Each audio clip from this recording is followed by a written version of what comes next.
안녕하세요. 오늘은 여기가 그건 이따가 끝나고 아빠랑 가서 놀고 있어요. 자, 다녀오세요. 여기. 안녕하세요. 다들 잘 지내고 계신가요? 오늘은 항생제 관련해서 한번 이야기하고 싶어서 카메라의 앞에 또 섰어요.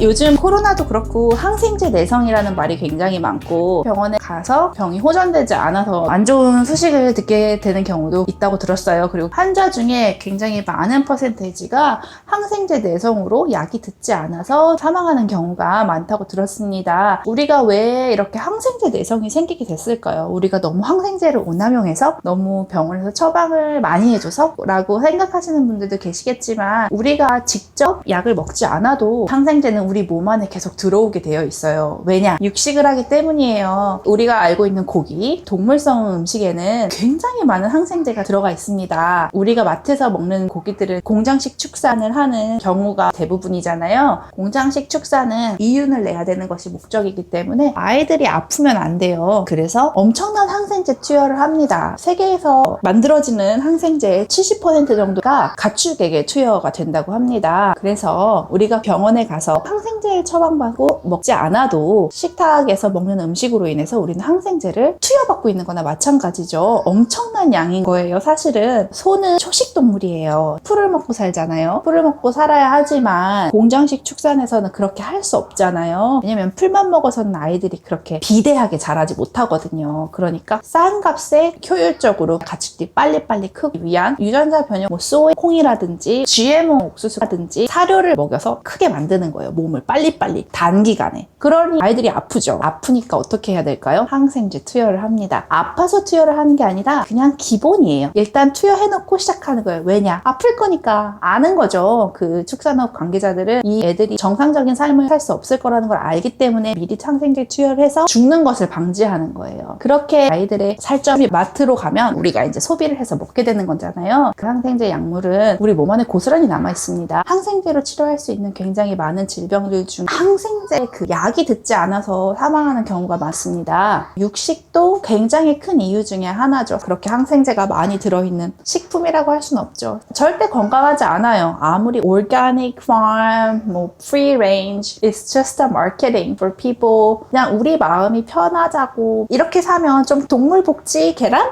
그래, 이건 좀 괜찮겠지? 이건 동물을 착취하지 않는 거니까 이건 괜찮을 거야. 건강한 달걀이야. 뭐 이렇게 얘기를 하겠죠. 사실 그렇지 않아요. 그 프리 레인지라는 여기에 보시면 이게 프리 레인지예요. 절대 프리하지 않아. 절대 프리하지 않습니다. 그냥 정말 층층이 되어 있는 그런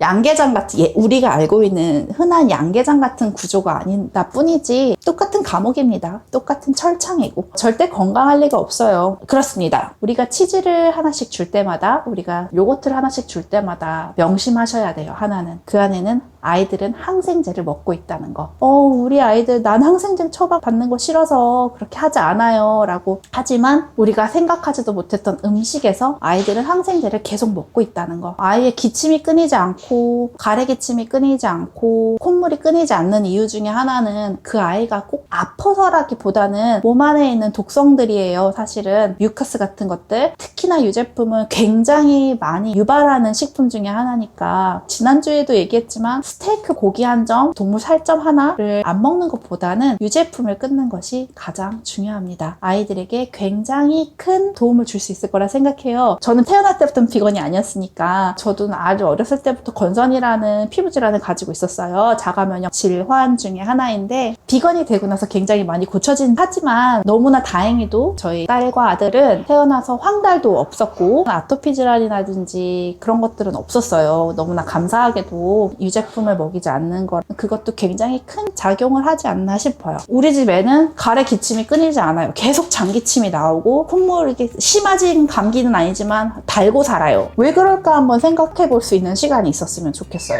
아무튼 쉽지 않겠지만 유제품이 굉장히 중독성이 높은 것 중에 하나잖아요. 일단 그거 먼저 끊어보는 게 여러 사람과 내 아이와 나와 그리고 동물에게까지 좀 좋은 일이 아닐까 합니다. 오늘은 여기까지 할까요?